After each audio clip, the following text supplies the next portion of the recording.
Hallelujah, hallelujah. तो परमेश्वर का धन्यवाद करता हूँ आज के दिन और इस समय के लिए जो कि हमें ये समझ है और ये दिन अच्छी धूप और इस सुनहरी सुबह के साथ जो हमें कुछ नया और बदल कर देता है। और वैसे ही हालेलुया, हालेलुया। तो आज का मेरा टॉपिक है हमारा जीवन बदलने का फैसला, हमारा डिसीजन जो कि बदलते हैं तो वो फिर पीछे मुड़कर नहीं देखते या पीछे नहीं हटते। और ऐसी कई कहानियाँ जो कि बाइबल पढ़ते हैं वो जानते हैं, पर मैं इस साल के चाहे हम पहले महीने के पहले दिन में थे और इस 2023 के आखिरी महीने के दूसरे दिन की ही क्यों ना हो, पर उसके लोग हमेशा उससे खुश रहते हैं, प्रसन्न रहते हैं। मैं ऐसे ही जो परमेश्वर के अच्छे दास हैं और जो बढ़ रहे देखकर बहुत खुशी होती है। और परमेश्वर ने सचमुच उन्हें बढ़ाता है उनके कामों से। और जैसे कि अगर परमेश्वर की योजना उस जगह पर थी, चाहे वहाँ पर रुकावट भी आए, पर उसके चलने वाले अपने इरादों को नहीं बदलते, पर लोग बदल जाते हैं। सच कहता हूँ, हमें अपने जीवन बदलने का इसमें कोई दुख नहीं है कि हमने अपना जीवन परमेश्वर को दिया, चाहे वो छोटा है चाहे वो बड़ा है। मुझे एक कहानी याद आ रही है, पढ़ देता हूँ।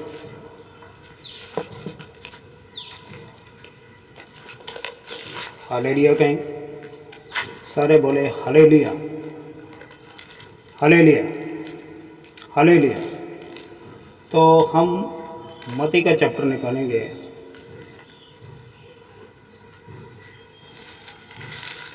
मत्ती का चैप्टर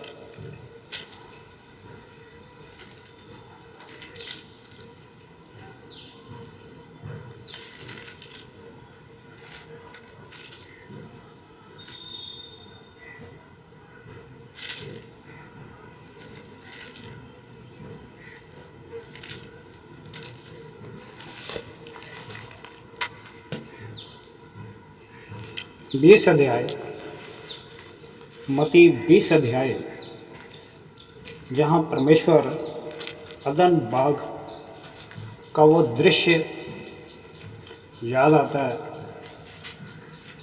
जहाँ हम उस कहानी को देखते हैं। उस कहानी के पहली आयत में ही जहाँ परमेश्वर अपने चुने हुए मजदूरों को भेजता है और चुन चुन के भेजता है, जहाँ पर बहुत अच्छी बात सीखने की है। अगर आपको ये फुर्सत लगे तो इसे ध्यान से पढ़ना। इसमें जीवन को बदलना ही नहीं, अपने ईमान को भी बरकरार रखने की ज़रूरत है, बनाए रखने की ज़रूरत है।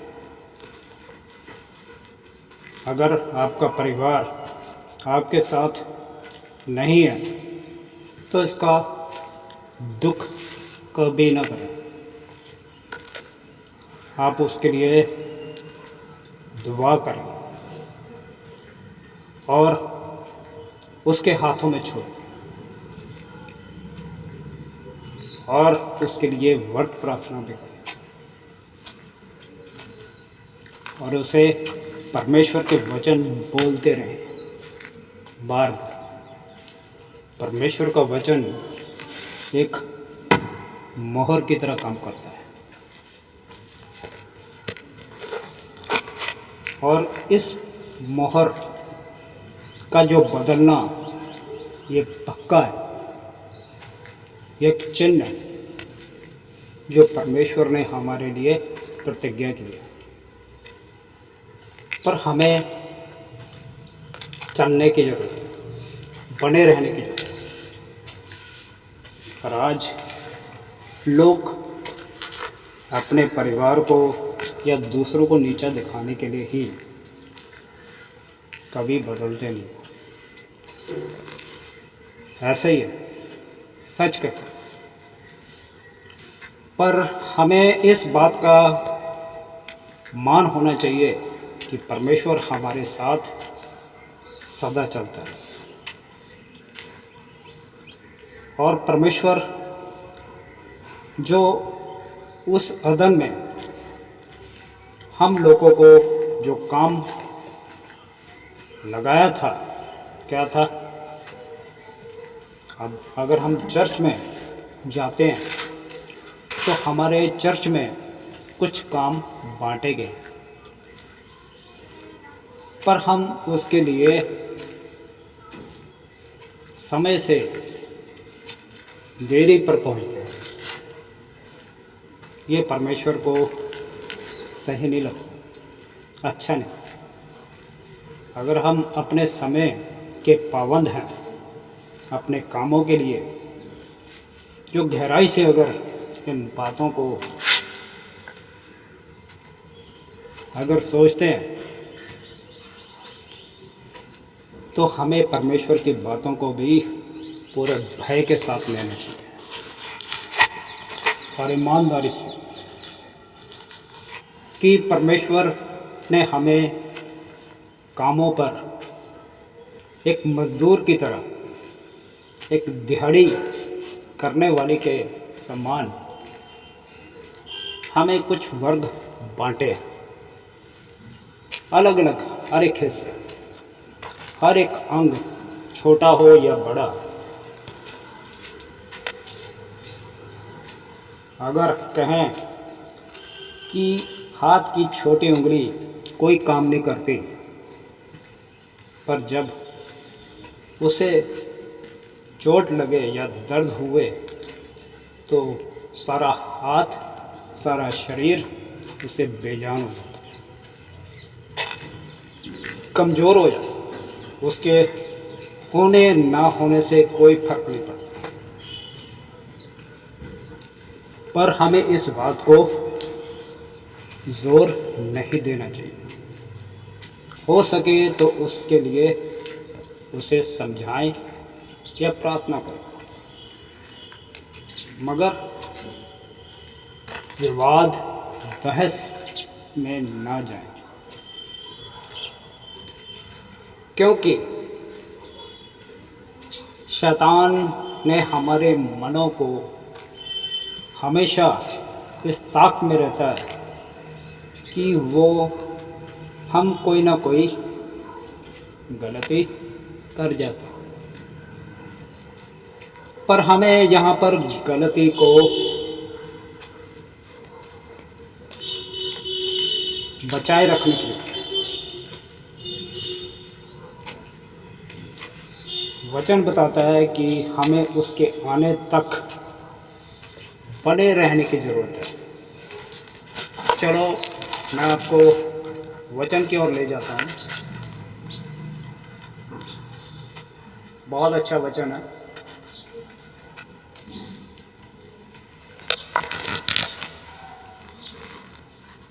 वचन है अगर आपके अगर हाथ में बाइबल है तो आप भी ज़रूर खोलें।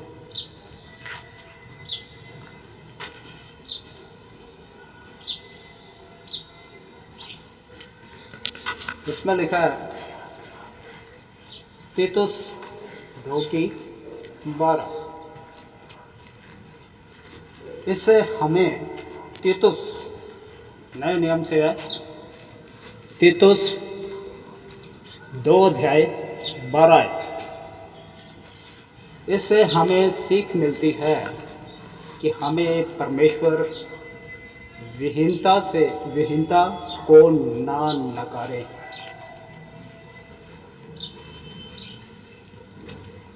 मान लो कि अगर हमारे कलीसिया में जो अगर पीछे है या कमज़ोर है या उसकी अंदर कोई दुष्टता,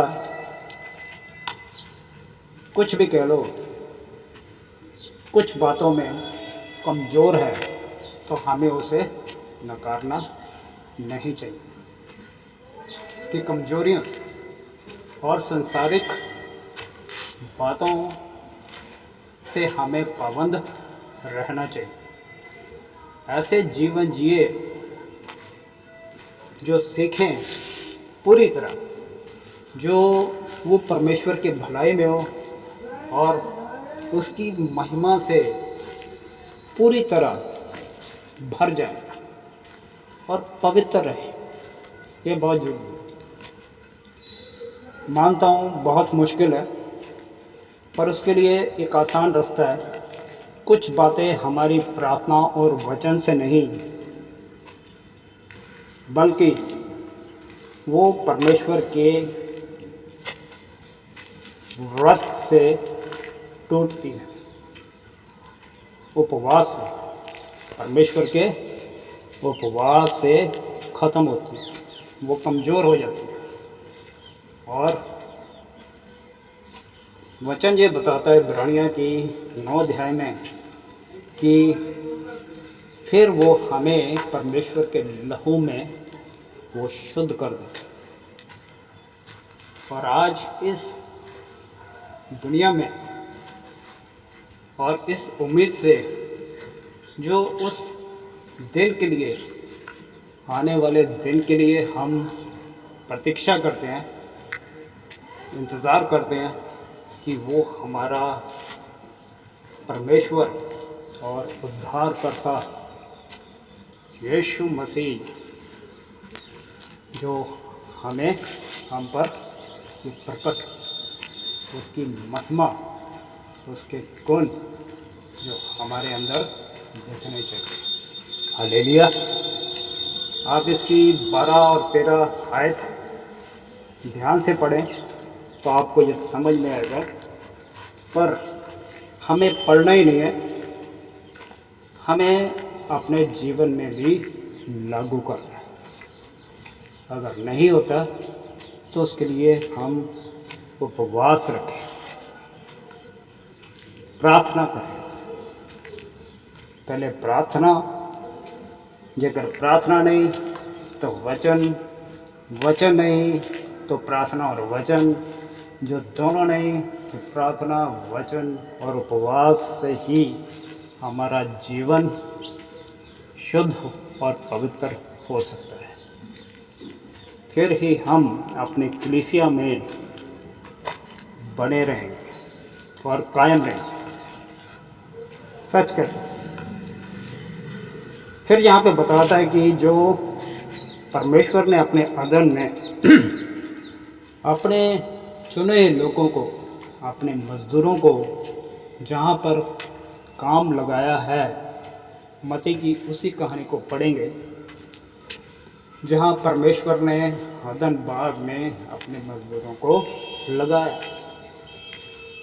अपने मज़दूर, अपनी कलीसिया, अपना चर्च, हम उसके प्रति ईमानदार रहें।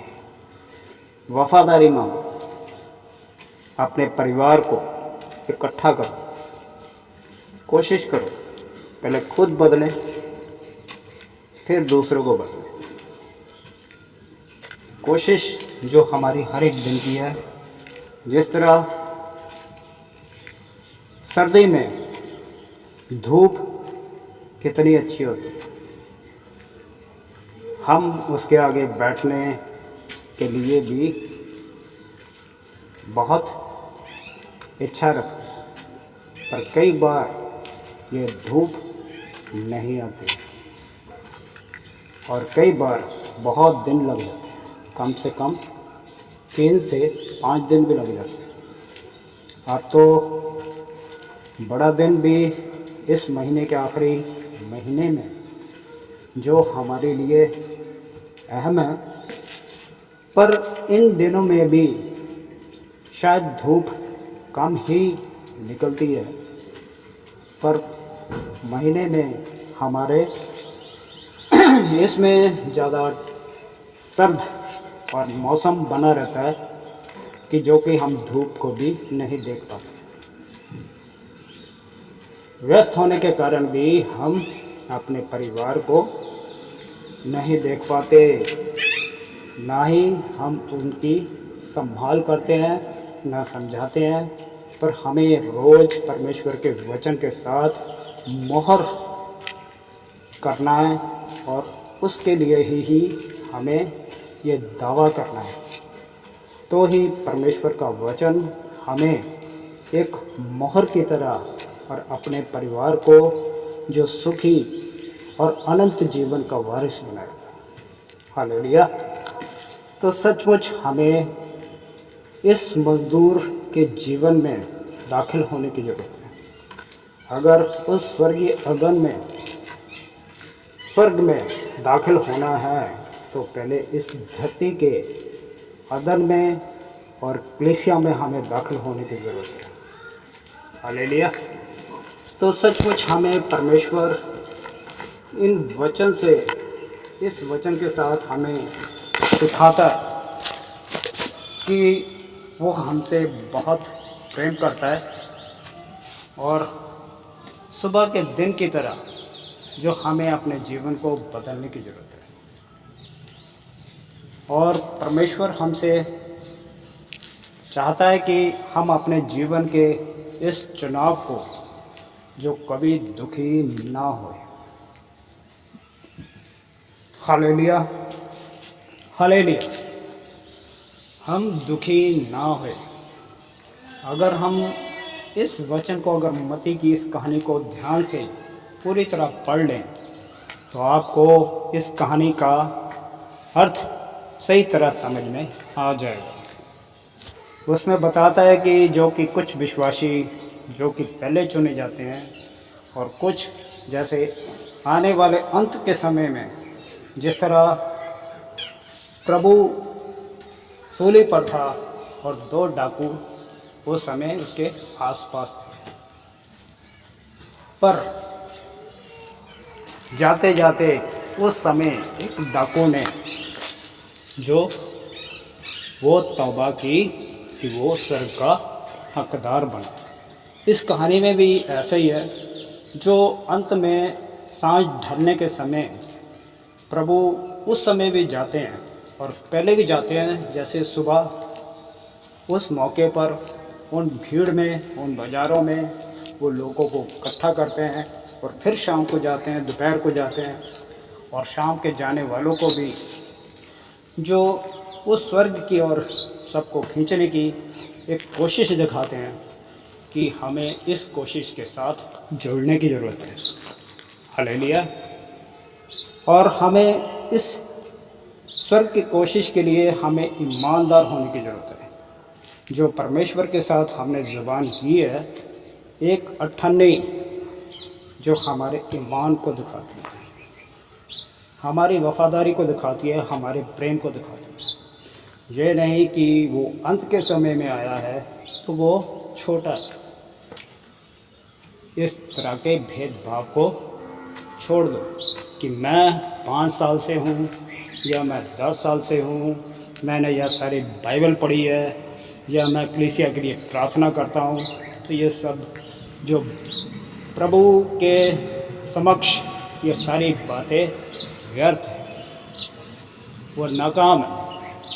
हमें झुकने की ज़रूरत है और छोटा होने की ज़रूरत है, क्योंकि यही प्रभु ने कहा है कि हम अपने जीवन को जो पहले अपने आप को छोटा करें। हालेलुया। हमें फरीसी की तरह नहीं, एक सामरी व्यक्ति की तरह जो पापी होते भी अपने आप को उसने क्षमा के योग बनाया, और हमें हर दिन इस क्षमा के काबिल होने की ज़रूरत है। हालेलुया। और हमें आखिर में यही कहूँगा कि इस कहानी से हमें अपने जीवन के बदलने का कभी भी शौक नहीं करना चाहिए।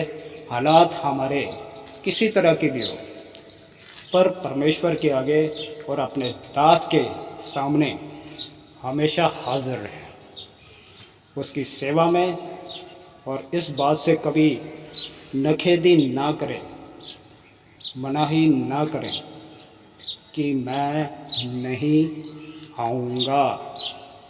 हमें इस हफ्ते के एतवार के दिन को हमें ज़रूर बनाए रखने की ज़रूरत है। हालेलुया।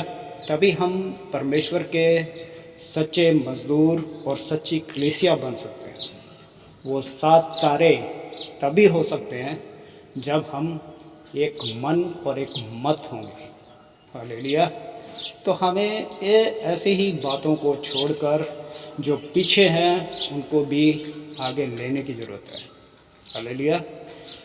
तो इस वचन के साथ परमेश्वर आपको आशीष दे। सबको जय मसीह की। हालेलुया।